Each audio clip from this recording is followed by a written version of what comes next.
Please bear with me because it's raining hard here in the Philippines. I'm now here in Manila, Quezon City in particular, and we have this typhoon. And actually, typhoon is very, well, in a way, it's part of our daily life. And the activity of disaster is part of our life here in the Philippines. Now, what is my topic? This is about the death investigation, overcoming cultural barriers. I'd like to thank the previous speakers of introducing the multidisciplinary and interdisciplinary disciplines, because actually it's very crucial, especially in investigation on different cultures here in the Philippines and other countries. I guess it's about time to hear our voice, that culture is very important. Cultural practices and even cultural relativism is very crucial, especially during investigation. All forensic scientist investigation actually would benefit greatly from taking cultural factors into account. Why? In order for us to have this trust and rapport among those families or victims of disasters in particular. Like forensic investigation, the importance of this topic has been acknowledged, but here in the Philippines, it is still little understood. Our disciplines actually is far from the forensic science and more on the teaching side. The concept of culture actually, well, there's a difference, and probably there's a competition or, well, I should say there's a conflict about the definition. What that depends on the culture, that depends on the community.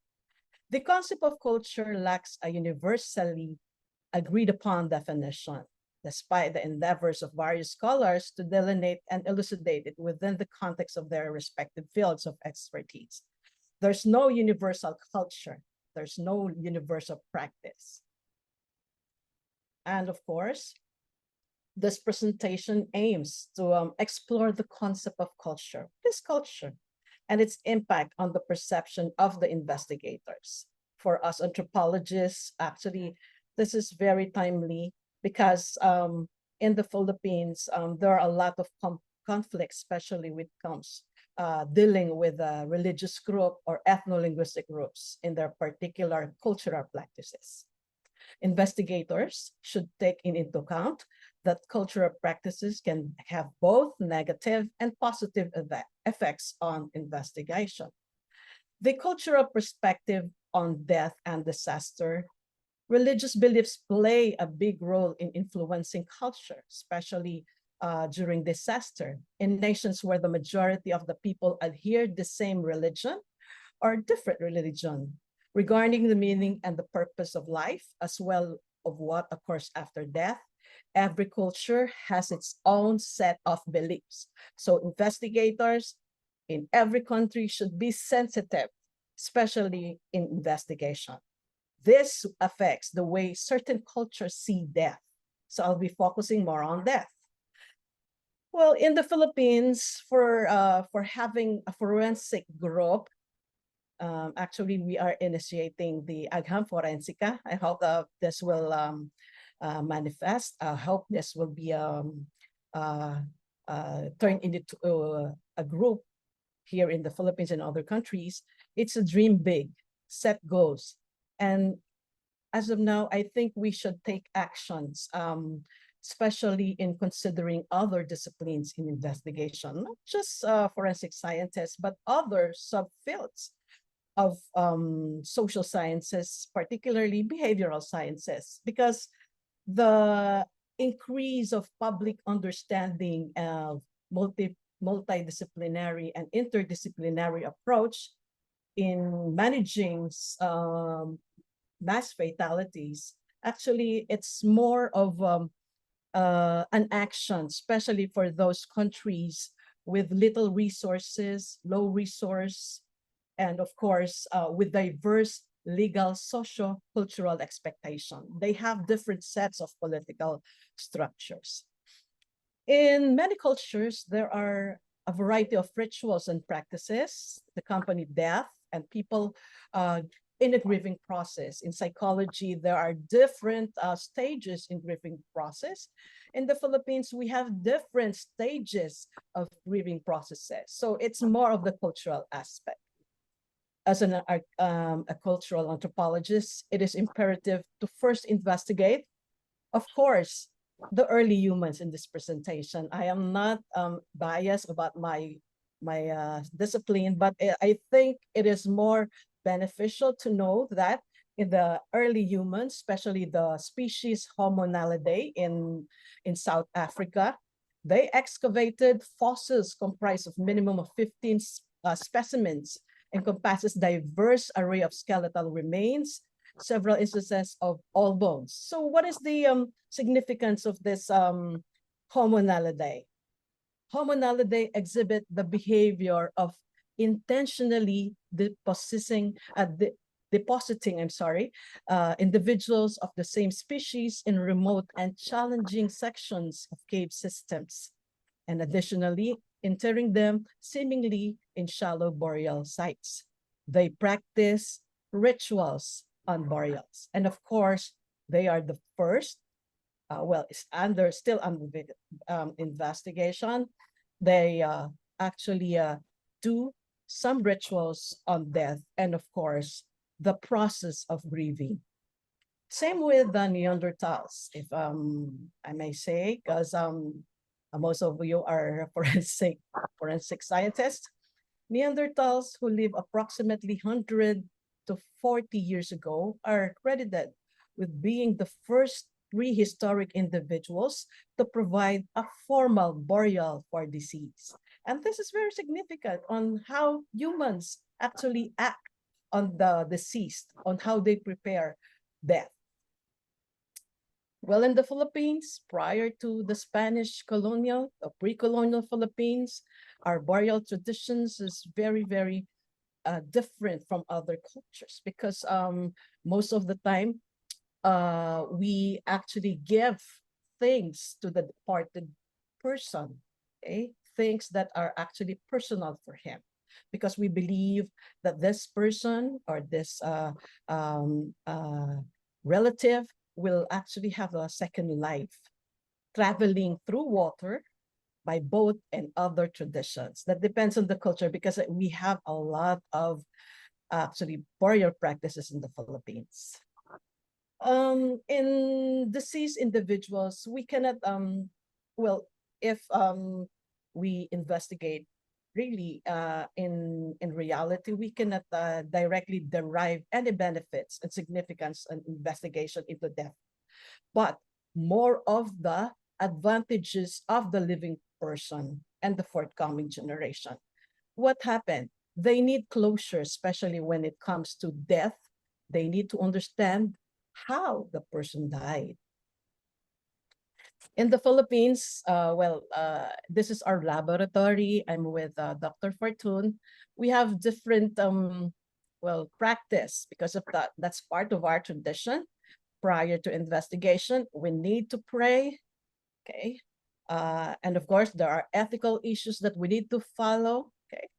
They're just numbers, as I've emphasized, because that's part of our practice, not to identify the person, because some of the persons have names and some are being actually excavated and we know who are them. And some of them, of course, they don't have names, and that's the purpose of investigation. So different categories of death under consideration include accidental death, suicidal death, homicidal death, and sudden death. Well, if you're talking about the Philippines, there are different kinds of death here in the Philippines, and most of them are unreported. Actually, the very recent death is in the septic tank, but unfortunately, upon investigation, it's a bone of the chicken. So there are actually missing processes in doing such investigation. The process of identifying victims can be challenging, especially for a forensic scientist, particularly in cases of involving mummification, okay, victims of war, disaster victims. These are complex. Why? Because you need to understand the cultural and historical aspect of those investigations.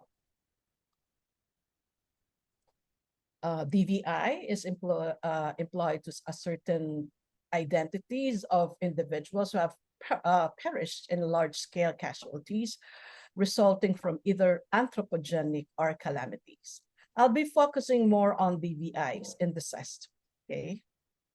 Considering that the majority of natural occurring events are not disasters. Actually, I agree with the other speakers that we have to be very careful, especially when it comes to the meaning and also the language. We should also clearly distinguish between natural events and disasters and refrain from using natural disaster. So that's the main issue here. Well, if we asked a lot of people, they would say, oh, that's natural disaster. Well, for others, it is not.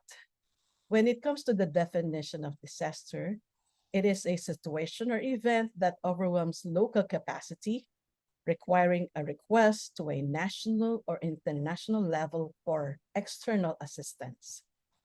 It's unforeseen and often sudden event that causes great damage, destruction, and human suffering.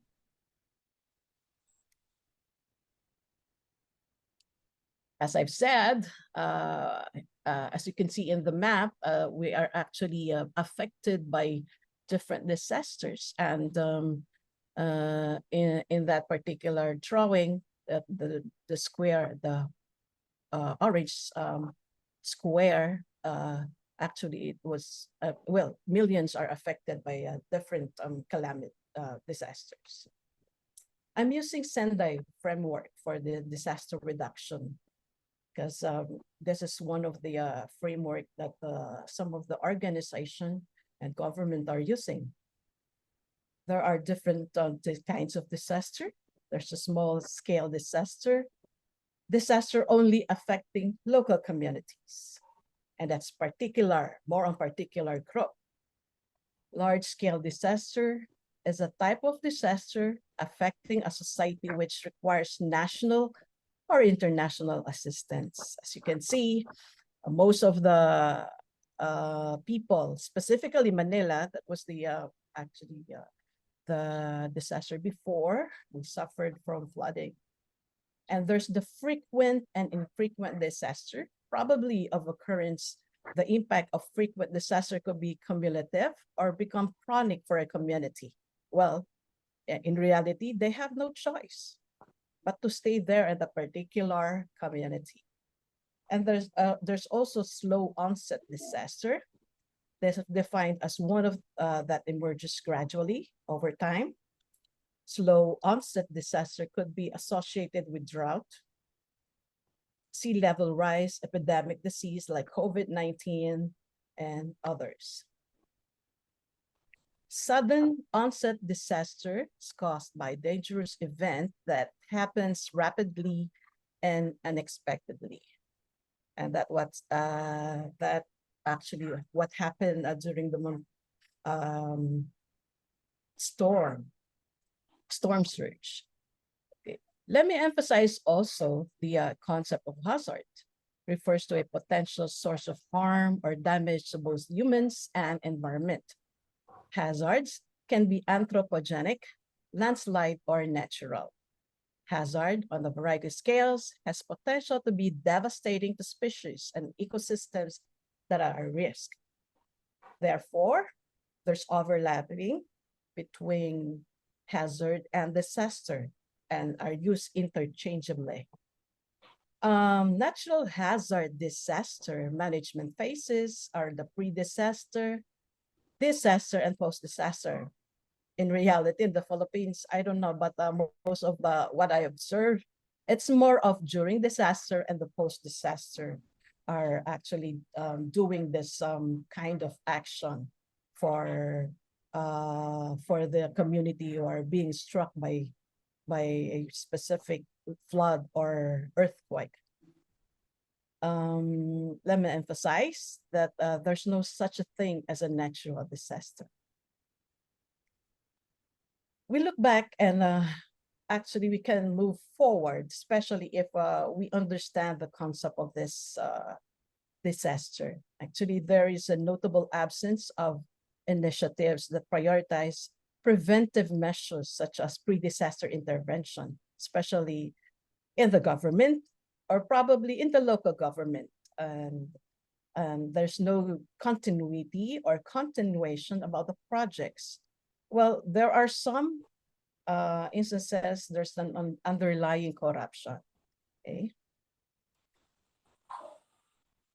The interaction of natural hazards with social and human vulnerability leads to numerous disasters. Bosher reiterates that this crucial point and condenses blaming disaster as natural effectively exempt many stakeholders from their responsibility. This is a picture of the 1990 magnitude 7.8 earthquake that struck Luzon. There's the group actually that convenes biannually. They deliberate strategies for enhancing DVIs and the procedures. This working group is responsible for publication of the Guide to Disaster Victim, which serves as the universally recognized and acknowledged standards for protocols related to DVIs. Examples of this, of course, the Interpol has 190 members nations, and while the guidelines are not compulsory, they recognize globally, including the Philippines and Indonesia. I'll be discussing, well, this is based on my conversation with Dr. Enturo with regard to the case in Indonesia that struck Cianjur. There's a response team that some of the different religion or ethnicities affected may refuse assistance from the strangers, most probably because of the food and probably other protocols with investigation. An illustration of this concept, of course, if I may, I'd like to introduce this disaster anthropology, which are actually firmly rooted in the cultural anthropological methodology and theory. It investigates catastrophe using many same analytical frameworks as other anthropologies, including the social dynamics, power dynamics, and political economic disparities or inequalities. And as the response team with food traveling to remote communities, cargoes are actually based on the interview with Dr. Enturo. They were, were robbed by the different communities. There's a competition, especially since the community thought it needed more assistance in the other communities, like the logistic trucks carrying food and other essential items that were stopped by the community. And of course, in this particular issue, it impedes the cultural development, of course, must consider also the customs and beliefs, and of course, the value systems of this people, especially in this kind of situation.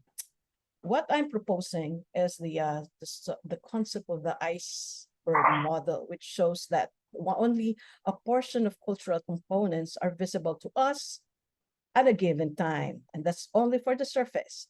But there are hidden from the different immediate perceptions, frequently serves to illustrate to the prevalent idea about culture. These are actually non-verbal, most probably intangible, and not directly observable, especially the emotions. In the scale of violence and disaster, it overrides the capacity of the sociocultural. Well, based on the observation, some of the forensic scientists here in the Philippines, they need to identify also the how they treat the families of the dead person or affected persons. And of course, most of the time, they override the need for the strict traditional treatment of the dead. Okay? You cannot just go there and investigate. There are some instances, some pointers, or some steps that you need to consider prior to going to the field or prior to the investigation. And of course, let me emphasize this: refrain from positioning a visitor's flag above a national flag at the work site. In the Philippines, because of we are affected by disasters, many people think that decomposing bodies can spread disease and can overreact when faced with the many dead bodies. So this is also an information that was dissemination in the community, which is actually a must, especially in the remote areas. Decomposing body as a source of poison is very strong among the locals. People trapped in disaster are usually safe and not ill, but they died from injuries and not from the illness. If cultural values are found, it is important that the victim's family be involved, especially not in the site, but more of identification of probably things of the individual, personal things of the individual, to find a solution that works for both forensic scientists and the family. Because some of the investigators, of course, they just do their job, investigate. Some of them, they just put newspaper to cover the face, and so on and so forth. So there are actually a respect. Okay, we need the stages. We need awareness on this kind of process, especially in how you treat dead bodies.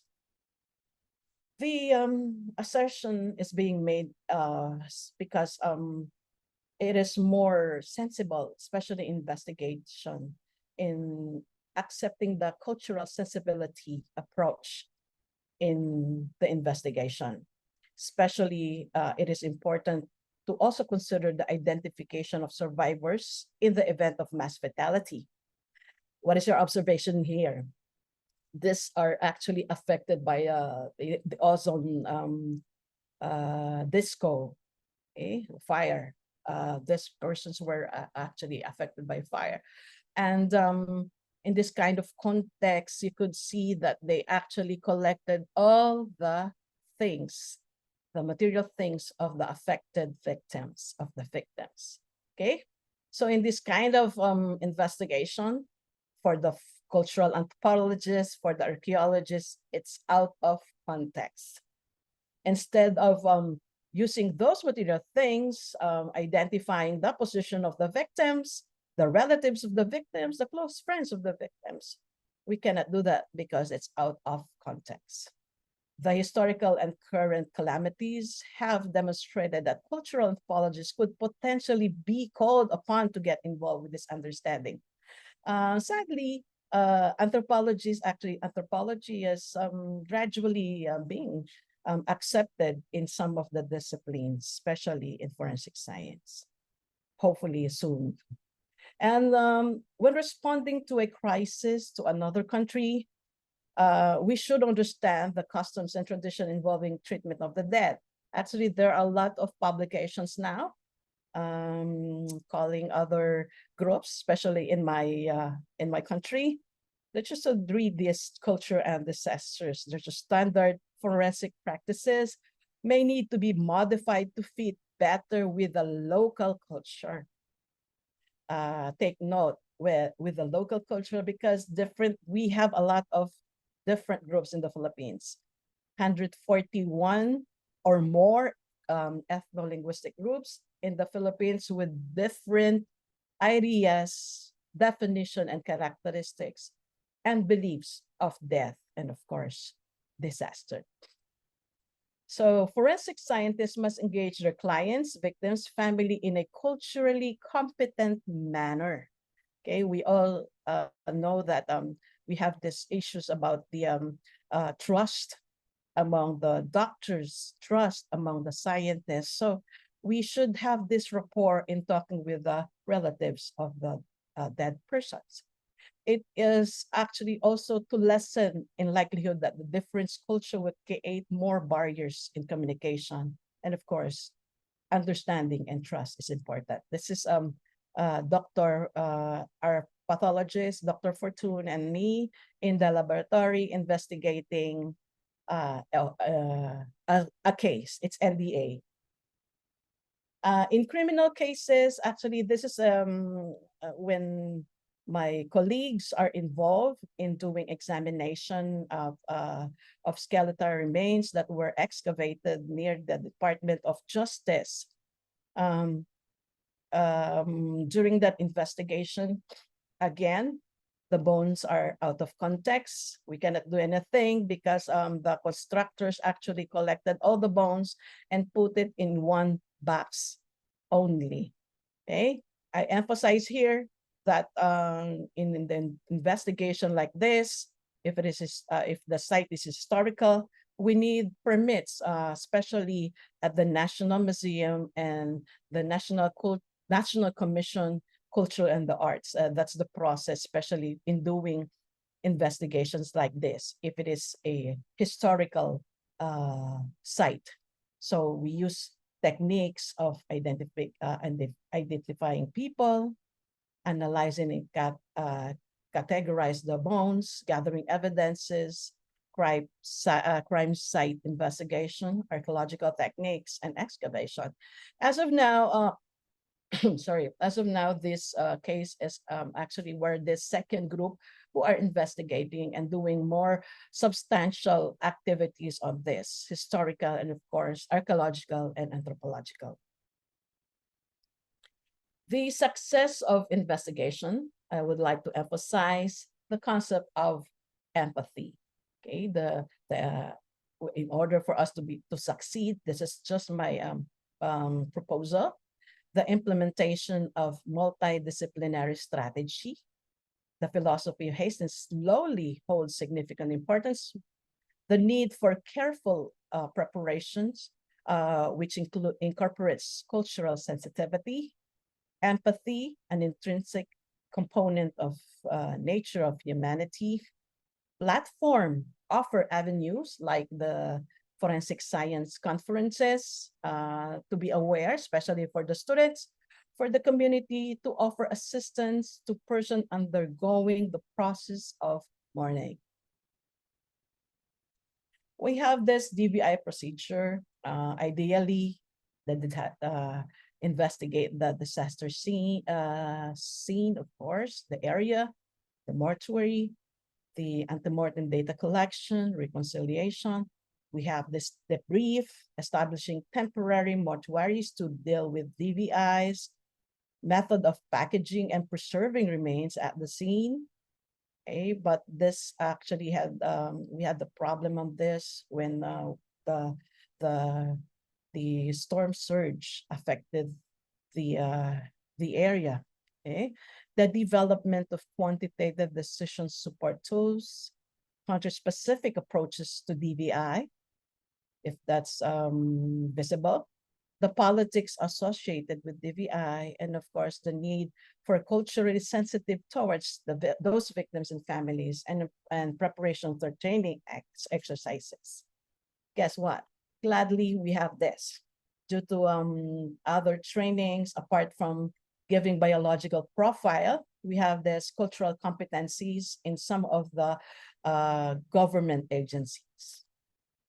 So what is cultural competencies? It is important for the decision maker to react to the client's inherent humanity while researching and providing anecdotal facts about the client's life, representing him as a member of the human community. And like, for example, in this case, we are very much particular in the multilingual community. Okay, often exists with divergence of perspective. Okay, and most of the time when doing investigation, it's actually predominantly shaped by Western values and beliefs because it's scientific. But in this kind of situation, when dealing with the ethno-linguistic group, we do several activities like doing rituals, protocols in collecting samples prior to investigation. An example of this, the Philippine fire mummies, which is still the world's 100 most endangered heritage. During the collection of samples, done, like for example, collecting the tooth, the skin, and hair samples. We need to do the courtesy call with the mayors, the elders, and of course, the proposal are being actually presented in the community.